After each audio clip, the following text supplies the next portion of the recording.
Hello and welcome back to Anywhere But Here, episode 240. My name is Tom. And there's no Ant this time. He has been called away on family business. So it's just me. Except it's not. Joe's going to be here. We're going to talk about... essentially, I'm going to just basically, because it was a bit of a last minute thing, I'm going to steal a game off another podcast and we're going to play that. But yeah, lots of kind of interesting stories about songs and songs that have soundtracked Joe's and my lives. So yeah, without further ado, we'll get onto that. But first, go and find us. We're at abhpod.com, where on the right hand side of the screen is an Amazon banner.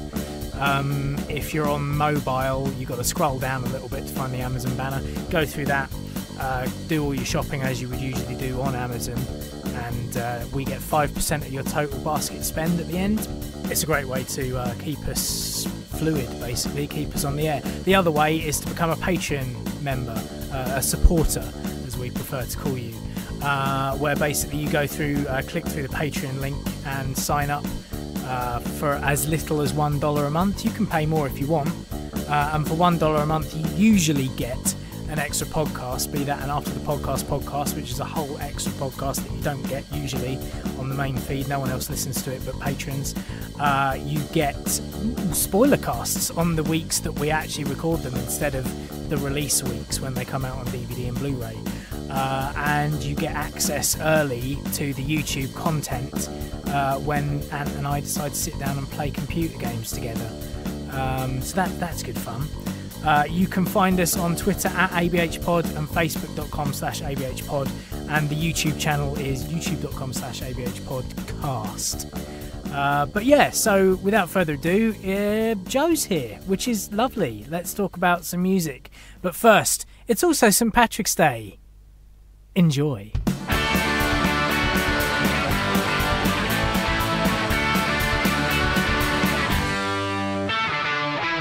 Happy St. Patrick's Day. Hooray. Oh yeah, it is, isn't it? It is, yeah. You're here in place of Ant this time round. Yeah, I know. I have to apologise, but I don't sound like Ant. I don't look like Ant. You're not. I'm just not Ant. No, you're Joe, aren't you? Yes. Hi. Yeah, Ant's got a slight family emergency, I guess you could say. Other factors have prevailed. So you have bravely jumped in. So it's nice to have you back. It's been years now since you've been on this particular show, I think. Yeah, I think the last one was a Christmas job. yeah. Or while Ant was moving house, maybe. No. No? You've been since then? I don't know. No, me neither. I don't know. But yeah, it's nice to have you. And in that time, we've picked up a load of new people. Some old people have left. So some people might not know who you are. You are my long-suffering better half. You have, this is true. Yes. I am. You have suffered through the last 6 years of me, well, 5 years of me doing this. Yes, Has it been 5 years? Yeah. We're into our 6th year now. Yikes. As of February. Dear, a podcasting widow. Yeah, I know. But you joined in. We have our own show, the Tom and Joe Show, don't we? Which occasionally goes out. Occasionally. Once a year or a couple of times a year. Yes. And there is still an episode of that I need to put out. I've just forgotten about pizzas. Yeah, it is about pizzas. I'll have to put that out at some point soon. But yeah, so happy day that an Irishman rid the island of Ireland of snakes. Is that the thing? That's what he did. Oh. He fucked all the snakes off into the sea. Did he? Yeah. Oh. That's what made him a saint. Is that better than slaying a dragon? It's probably as apocryphal. And I suppose that dragons don't exist, really. No, but I would imagine there are probably still snakes in Ireland. I can't imagine that Ireland has no snakes at all, though I haven't done any research into that. Can a creature be geographically extinct? It's a good question. I don't know. I mean, we don't have any bison, do we, like the Americans? Ah, but that's because they're not indigenous. to hear. Can you imagine them roaming around? You driving along the M26 where it's quite hilly. You know, you've got a bit of hillside, and then there's a fuck off bison there. A 1.5 ton beastie. It's eaten all the Frisians. Like, shit. A carnivorous bison. Yikes. Are they not anyway? Bison? No. They're grazers, they just aren't they? eat whatever's lying around. Yeah, basically. Like cows. If a cow is lying down in long grass, maybe. Oh, whoops. Stumbled upon something there. Whoops. Yum. No, I suppose the only definite animal that we've driven completely to extinction is the dodo. On one particular line, because it was only in one place, right? The dodo. And yeah, wasn't it? Was it Livingston's fault? Wasn't it? Yeah, he ate them all, didn't he? He ate them all. Yeah. Apparently. They must have tasted good. None of us will ever know. Oh God! Unless they do a Jurassic Park for dodos. But dodos are sort of like a cross between, I don't know, a puffin, a penguin, perhaps, and a very small ostrich. Yes, I agree. All of those birds rolled into A one stubby is a dodo. ostrich, penguin, puffin. But yeah, so I don't know. I've brought the lunacy with me. Yeah, it's good. I like I it. can't imagine that this is what you and Ant actually do. Well, you don't listen anymore, so you don't know, do you? No, I don't. I'm relying on you to tell me. I know. Yes, so it's St. Patrick's Day. We did all our Guinnessing yesterday. We had Guinness sausages, Yes. didn't we? Yes, and if the man in Lidl happens to listen to this podcast, they were all right. A bit fatty, I think. I don't know. I'm not convinced about the flavour of them, if I'm honest. No. I don't know what I feel about them. They were all right. But then this is a thing that we eat now by default, gluten-free sausages. So maybe we have become accustomed to less them. fatty sausages. And now when we are faced with the horrors of a gluten. sausage with nout farted about with, this is what they taste like. Maybe. Go gluten or yeah. not. But anyway. Yeah. So, and Wales won the Six Nations. That was fun. Didn't They watch did. it. No. don't really care. Yeah. But hey, yeah. So that's that. It's St. Patrick's Day, and there are no more snakes in Ireland because of one man. He's like the Pied Piper of snakes. Excellent. Excellent. Did he have a pipe? That's a good question. I don't know how he did it. Maybe I should look it up. I would imagine it's probably something divine. Well, the harp being... Well, maybe he did use a harp. Yeah, let's see St. Patrick. And he then drank Guinness. Yes, because that's the real message of St. Patrick's Day nowadays. Just like Christmas is all about receiving presents, St. Patrick's Day is really about getting absolutely loaded and pretending you're Irish or finding a link to being Irish. Yes. You live next door to, someone called Paddy. Yeah. Right. So no one really knows exactly when he was doing his thing, old Paddy. But they reckon that he was active as a missionary in Ireland during the 5th century. Although some people think it was late 4th century. What does it matter?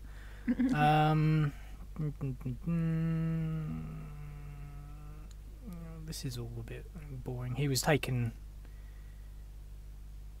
from Ireland to Britain as a slave because, we've always been nice to the Irish.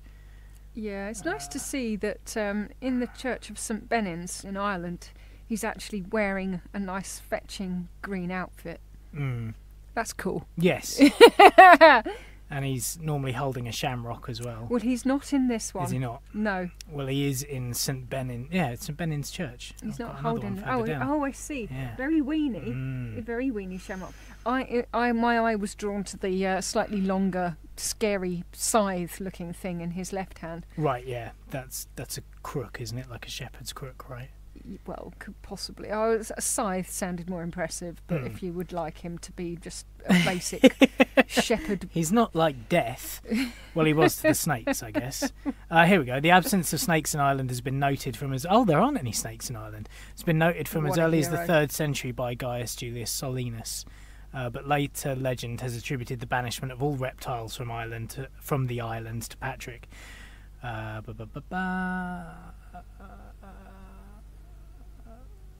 This written record of legend about Patrick ridding Ireland of venomous creatures is the 13th century, so what's that, like 800 years after his death? Yeah, what a hero. Absolutely. What a man.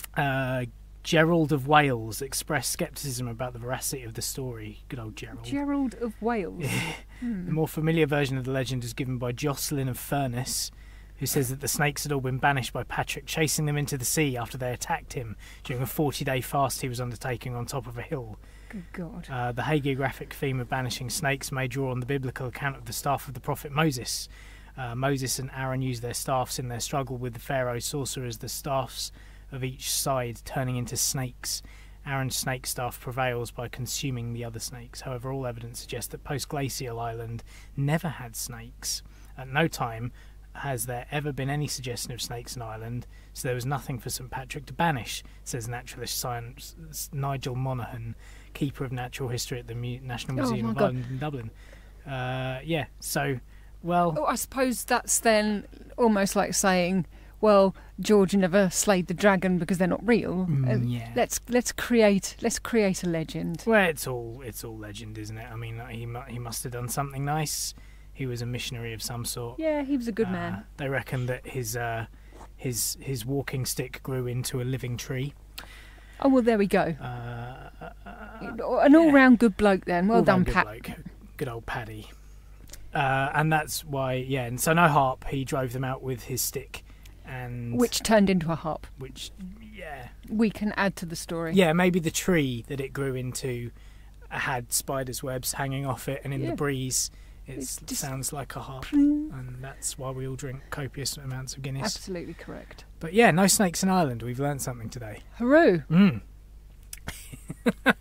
I think there was something you wanted to talk about, right? Was there? The Ides of March. Oh, well... Not to get political, but we're going to get slightly political. Yeah, but not really. The Ides of March was Friday. Yes. Friday the 15th, the Ides of March. Beware. And it's interesting that last week, and I'm saying last week, we're sort of talking midweek, Tuesday, Wednesday, Thursday. There were a series of, once again, political votings going on to do with this absolute farce of, I can't even bring myself to say it, Brexit bollocks. And Friday marked the 2 weeks to the date of the alleged departure from the EU. Coming back to the whole point, then, does that mean the 29th of March will be the new Ides of March? Because March the 15th marked the assassination of Julius Caesar. So what we're perhaps suggesting is 2 weeks from the Ides of March, the 29th of March, maybe, just maybe, someone out there. You're not inciting an assassination attempt against Theresa May, you're just prophesying, right? As Nostradamus would. Did I call him Nostradamus? Nostradamus? Nosferatu? Nosferatu, yeah. Him. Nostradamus, you know, that big speaking cathedral in France. Monster. Yep, that one. Nostradamus. Jesus Christ. It's okay. Copernicus. Him. Mother Shipton in her cave in Yorkshire. Yeah. Well, there we are. Sure. I might gloss over that if I were you. Just cut that bit out. No, but it's true though. I mean, she could be out of a job. That would be bad enough, wouldn't it? That's the point. Yeah, rather than the political suicide, assassination. Yes. Yeah, it's all weird. We still could technically be leaving in a week's time or 2 weeks' time with a no deal, because in law we have to, because Article 50 has been triggered. But it's now down to the EU to say, oh yeah, we're allowing you some more time. But they have no vested interest in doing that. Let's just stop there. Yeah. Right. Article 50 presumably was typed into a computer, because that's the newfangled way of doing things. Yeah, I don't think it was on parchment. Okay. Or vellum.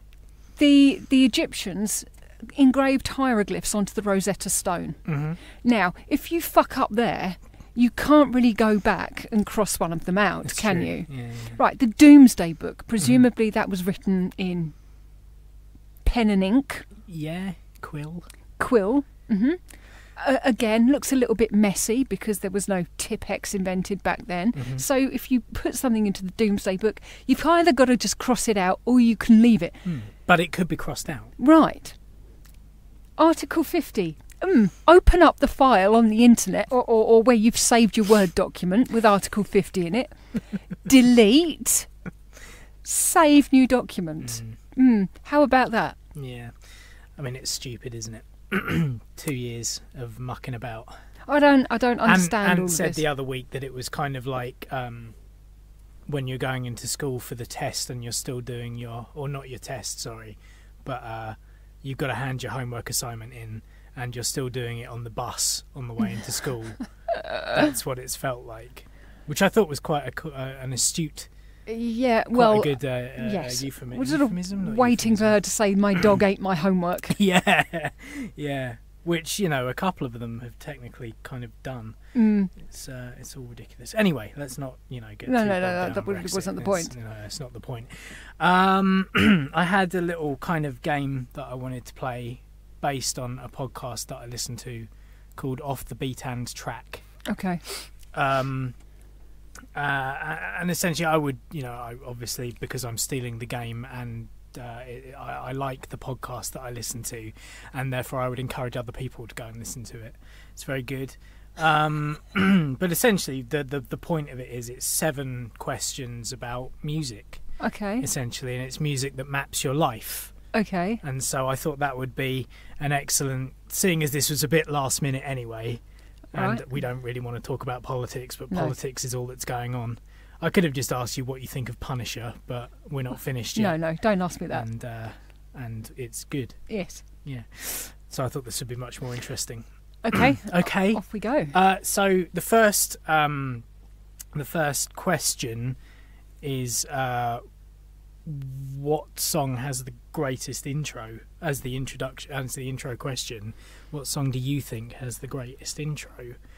Well, without thinking about this too much, I would probably, the first song that comes into my head when I hear the word intro is Clubfoot by Kasabian. Okay.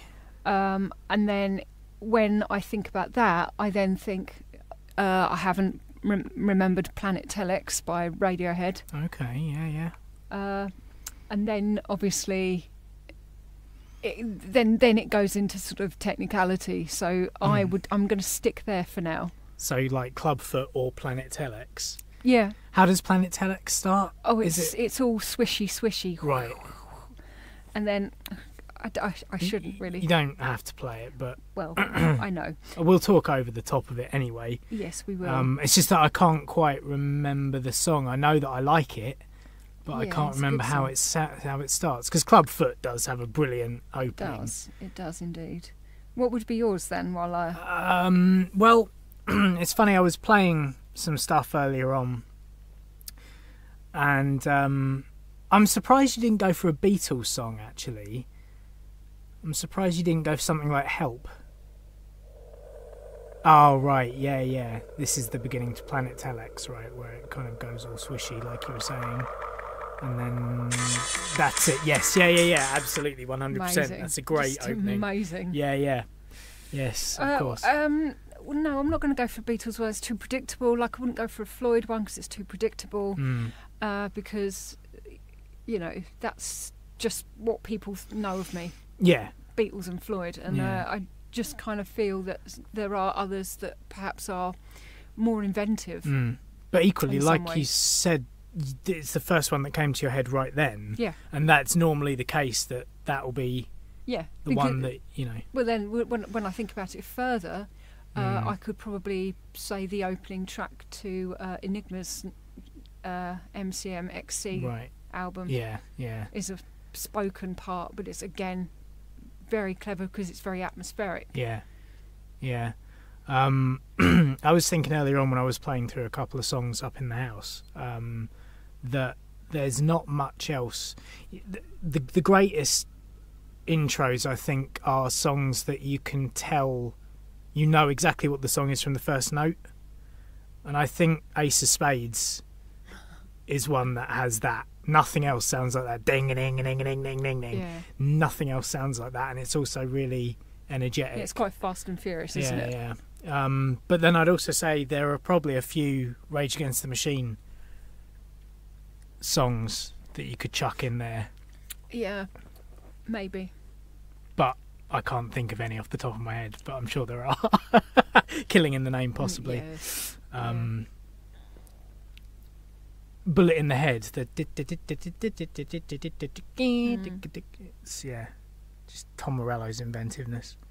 But yeah, when you start thinking about it too much, it kind of opens it up. But no, I like Clubfoot and Planet Telex. Good. Thanks very much. That's all right. Knowing you as I do, right, which is quite well. This is worrying. No, don't worry. It's the next question is first song you remember having an emotional impact on you. I guess music was kind of around in your family anyway, wasn't it? Music was being played, I would imagine, from the day you were born. Oh, this is going to be hard. This is actually when I think about something on that line, it was Everybody Hurts by R.E.M. Oh wow, okay. I still can't listen to that song. No. It for some reason it's connected with my granddad. That's it. That's the only reason. Yeah. And I tend to see music as it from all sorts of aspects and points of view, but that song in particular, I struggle. Yeah. No, I'm aware of that. Yeah, it's a great choice because it is a very, very sad and atmospheric song anyway. And then to have it linked in with something that is also quite sad is absolutely. Yes. So I was trying to think of my own, and I don't know about sad songs. There's definitely a couple, but I'm trying to think of other emotions as well, like emotionally, like it captured me emotionally. I think one of the first ones that I do remember really kind of pricking my ears up to was either one of two. It was either Bohemian Rhapsody, because I was like, I've never heard anything like this ever. I kind of discovered Queen when I was in year 5, I think. That's ridiculous. Yeah, no, I know. It was just something that like a few of the boys in my class had, obviously one of their parents or their older brothers or sisters had been like, here, listen to this.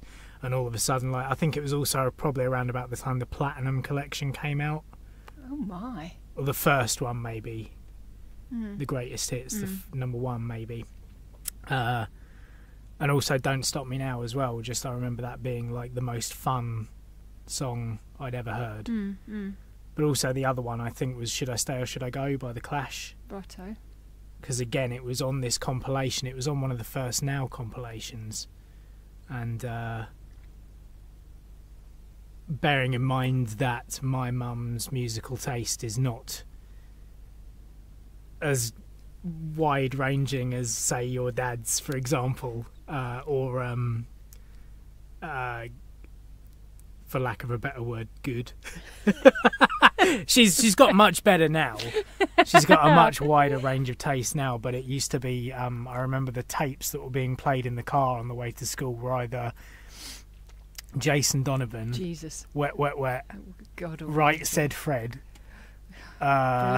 you know, that kind of thing. And it was the Now compilations. And yeah, I remember us hearing Should I Stay or Should I Go, and being like, oh, I want to know what's he done. Do you know what I mean? Like, what is the thing that he's... Should he stay or should he go? Why? What's the story there? I was intrigued by it. Yeah. Well, you also get emotional responses where there are songs you just think, just turn that shit off. Yeah, there certainly are. Plenty of those. That I can't even bring myself to talk about. No, of course not.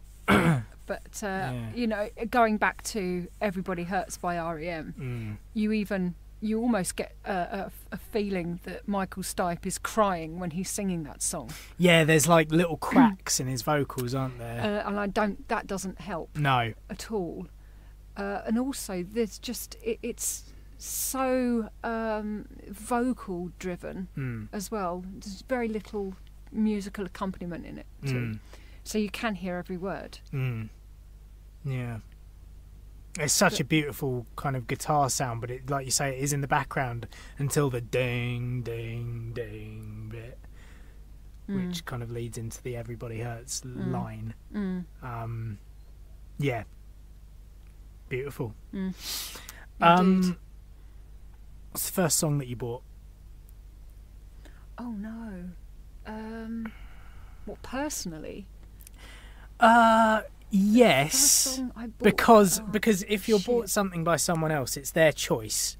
I always think, really. Well, I beg to differ, because the first album I had for my birth, first time I was bought a vinyl for my birthday, because I wanted the album, was Prince Charming by Adam and the Ants. Okay, right. Then the first single, it would have been a vinyl, it would have been a 45, I believe was, oh shit, this is hard. China in Your Hand by Tapao. Wow, nice. Yes, there you go, got there. Excellent. That's a good choice, I think. I like that song. Yeah, I'm still not tired of it, actually. I can still listen to that. But yeah, that's what it was. I could murder my sister, because her first vinyl that she bought herself... Go on, shame her. I actually have more concern by the fact I can't believe the words are going to come out of my mouth. The Birdie song. The Birdie song? Yes. Oh. Yeah, she bought that. And that's one of those songs that, no, I'm leaving the room. Yeah, that's always been a shit song, hasn't it? Yeah. I think it's always been shit. Yeah, a shit song. My God. Wow. So yeah, very, very diverse. Yeah. I think. Yeah. But I suppose did that kind of epitomise the household? Was there a lot of different... I can't to this day tell you why she bought that. Right. But she did. What kind of stuff did your parents play around the house when you were young? Oh my goodness. We had, well, it was wall-to-wall Beatles, really. Right.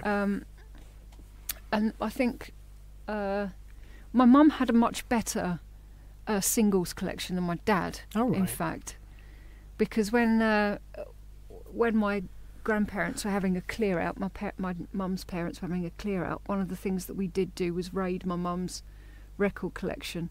We're just pulling out all of this stuff, 60s stuff, brilliant stuff that my dad didn't have in his collection.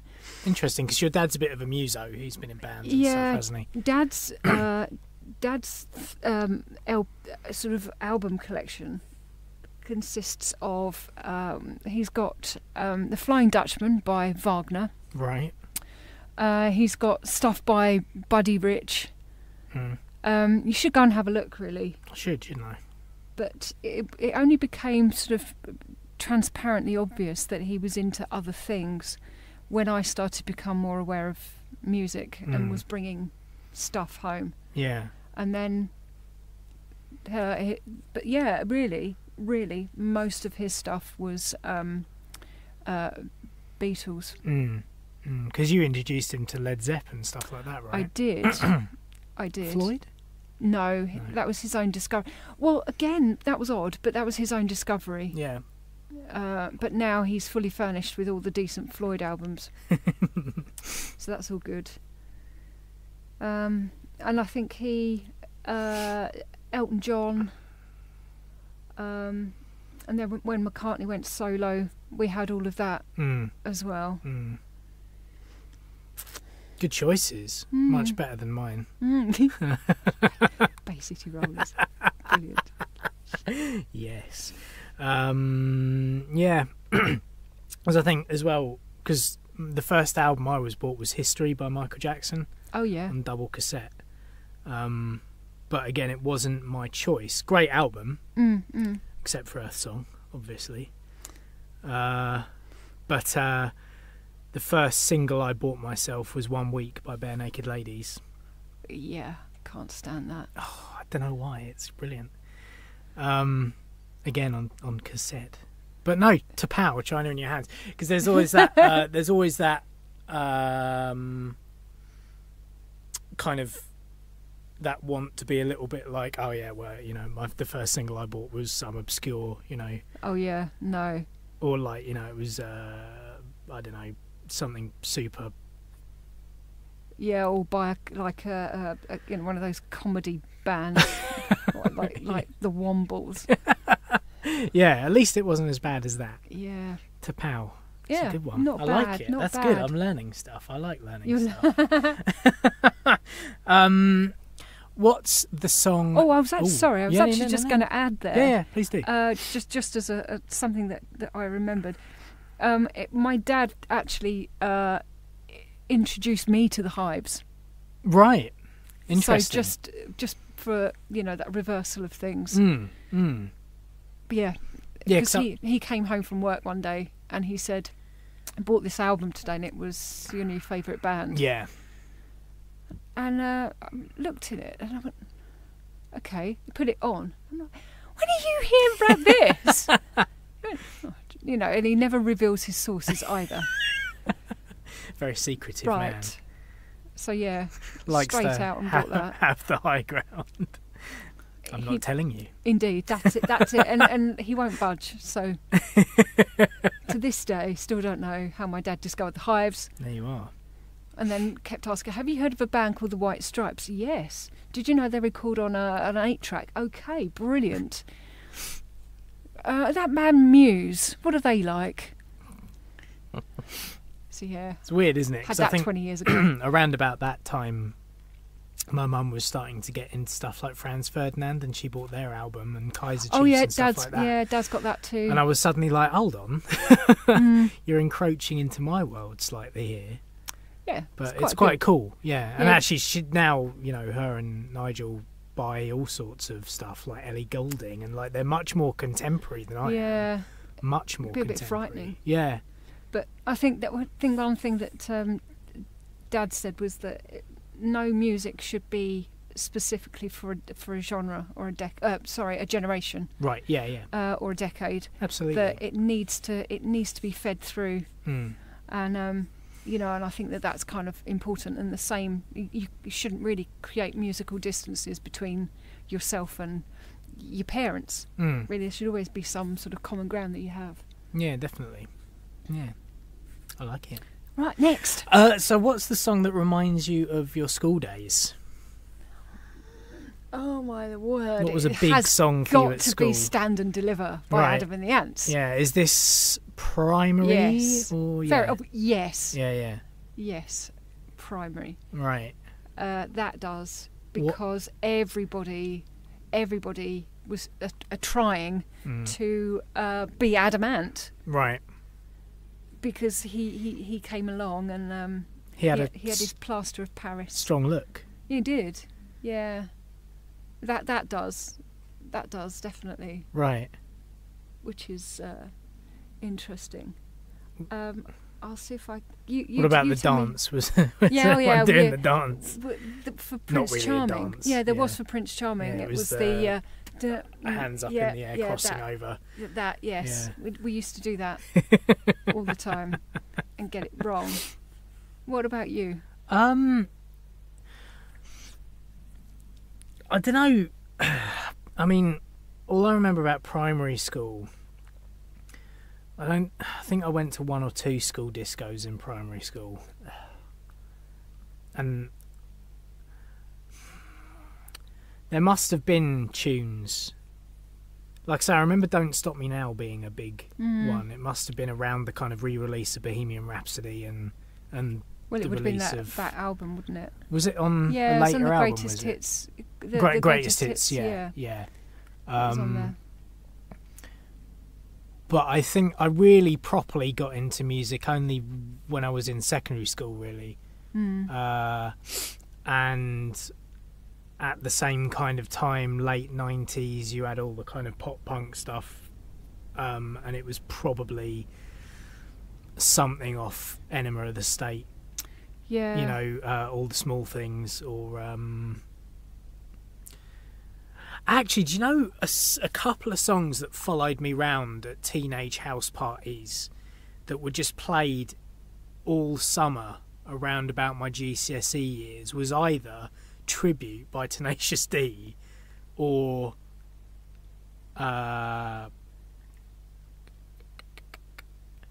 what's the one off Californication Okay. by the Chili Peppers. They were just played everywhere that entire summer.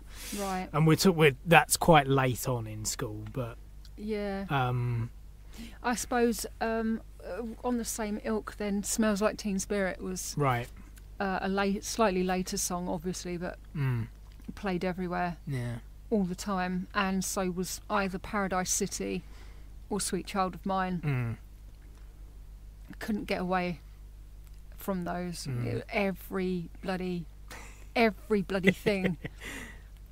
And it stayed the same right through to something that, you know, comes along next, because after school is the clubbing years. What song is it that reminds you of your kind of clubbing My clubbing years? days. I mean, what kind of clubs were you going to? I can't imagine you were Christ. going to, you know, dance clubs, or were you? I did. You did? Okay. Yeah, I went to Camden Palace. Excellent. Did all of that, whatever that is. I might have to retreat into myself while I think about this. Yeah. So I was thinking kind of clubbing for me, I went to mainly kind of rock and metal-y type clubs, indie clubs. And so it was, you know, I mean, one of the massive ones in the early 2000s was Mr. Brightside, was just played non-stop in every place I went, whether it was the Loft or Tap and Tin or Manor or what, you know. I feel like I've blanked this area of my life out, actually. Sure. Nothing is surfacing. No. You used to do a bit of raving and stuff, right? No, not really. No, not like horrible warehouse things. No. One. I went to one. Yeah. Yeah, I went to one. Right. Again, not good. Not a great experience. I didn't really understand what that. I think the fact that the 90s was littered with this idea of illegal raving, and whenever you went to an illegal rave, at some point the police would turn up and go, right, see you later. Yeah. And everyone's name would get taken, and you would be evicted from the site of the rave. Yes. Yeah, I always fancied going to one, but never struck up the courage or knew enough people that wanted to do it. No, again, it doesn't really appeal to the sense. Never been one for danger on a night out, which is why I never went to Amadeus either. Well, no, me neither. No. I think I do remember Dizzy by the Wonder Stuff being played at the Works in Canterbury often as a song. I think that's where I'm prepared to go with this, actually, because I'm struggling with this one. The other one, if I was going to like an icon or or a place like that, which I very rarely did, it would have been something like Sandstorm by Darude, like that kind of late 90s hard trance stuff, or Faithless or something like that, you know. Yeah. But yeah, the ones that really kind of were played all the time, it really was Mr. Brightside. And it's one of those songs that when it comes on, you can't really help but put your hands up in the air and get a bit excited about it. Because it's just got, I don't know what it is about it. It's got that ding ding ding ding ding ding ding ding ding ding ding bow bow bow bow bow bow. It's just got a really cool opening. Yeah, indeed. Yeah. And one of the best songs on that album. Shame they could never follow that album up. Such a pity. But what a moment. Yeah. Yeah, it was from start to finish, that album. Yeah. There's not a dud track on there. Believe Me, Natalie is not that's great. cool. That I don't like it's it. cool. I think the last one, Everything Will Be Alright. Yeah, is a little bit dodgy, bit weak as well, isn't it? But you can you'll still take it. The first half is just wall to wall amazing songs, like the whole first half of that album, and then it tapers off a little bit, but then Midnight Show is amazing right at the end of it too. Yes, it's a great absolute album. So yeah, what is, I suppose, what if there is such a thing? Do you have a favourite song? It's an unfair question because I'm not sure there is such a thing. No. In which case, what do you have a favourite band from your hometown, which is kind of Medway area? I'm trying to think of bands that have come out this way. Because I'm not sure I have one for Maidstone, really. We've never really had major kind of bands, but I suppose if we kind of I suppose at this point it is only fitting to say Spider Bite, isn't it? Right, yeah, of course. I was worried you were going to say God for a minute. They're my second favourite. But I wouldn't want you to say that. But you're right, yeah, Spider Bite. I think Spider Bite we would have to say yes, that they would be the favourite brand to come out of this area. We've had Nathan on this a couple of years ago. Yeah, he was plugging their first album, Love Bomb Ticking. One. Yes, indeed. Of which we have 3 copies. Indeed, yeah. Because we bought one and then he bought us both one each, didn't he, or something? We bought one and then I don't know. When he came over, I happened. think he bought us one each. You were like, oh. Thanks. We've got loads. Yeah. But I think they're recording their 3rd album at the moment. Something like that, yeah. I don't know whether it's their 3rd. I think it is. But they're definitely in the process of bringing out new music. And actually, every time we've seen them, they've gotten better. And each release, they sound much more of a unit, I think, as well. They've always sounded pretty good. Yeah. But yes, because they are all brilliant university has musicians, taught them to be better musicians. Yeah, definitely, 100%. For sure. But yeah, excellent. What about kind of maybe if we kind of branch it out to Kent, because you could have like Kate Bush, really, then. Absolutely. You, I suppose. Yeah. Or I mean, yeah. I don't know enough bands from around this way, if I'm honest with you. Let's have a little. Why not? Little look, because I was trying to think of bands that have come out of Maidstone, and I really can't think of any at all. What was that? Oh God! So I'm sure Ant would want me to say One Day Elliot, but they I'm not going to say. They did a song called Skinny Fit Jeans. Oh. And you knew the guy from there. Yeah. He's just been involved in the #1 album. What's his name then? Jack Miller. Yeah, him. Yeah. What were they called? Don't know. I can't remember anyway. David Bowie lived in Maidstone. Yeah. Yeah, that doesn't count. Does it not? No. Then we've got The Bush. Eddie Goulding's from Canterbury. Oh, the Jagger, the Stones are from Dartford, aren't they? Oh, of course, yeah. By and large. Yeah, forgot about them. That doesn't count. Shane McGowan was born in Tunbridge Wells. Was he? Yeah. All right. Pete Tong, born in Dartford and educated just down the road in King's School. Excellent. Don't know him. Some bloke from Gravesend. Suppose you've got Billy Idol as well. That dick. Bromley. Lee Ryan. What a knobhead. Blue. Oh, what a load of wank. Yeah. Slaves. Oh, of course. Yeah. They're from around this way, aren't they? They're brilliant. Yes, I love them. Indeed. Mooley, of course. Yeah. Former guest, Ben Copeland. Fatboy Slim. Oh, of course. Yeah, Brighton. Cool. Well, there we are. So there are a few from Kent. Yeah. And some pretty big ones. I mean, you can't get bigger than the Rolling Stones, can you? Not really. Or Kate Bush. No. Yeah. Well, that's a shout out for Kent, I suppose. And then the final one. Oh, okay. Yeah, I know. We've blasted through it a little bit. But, Go on.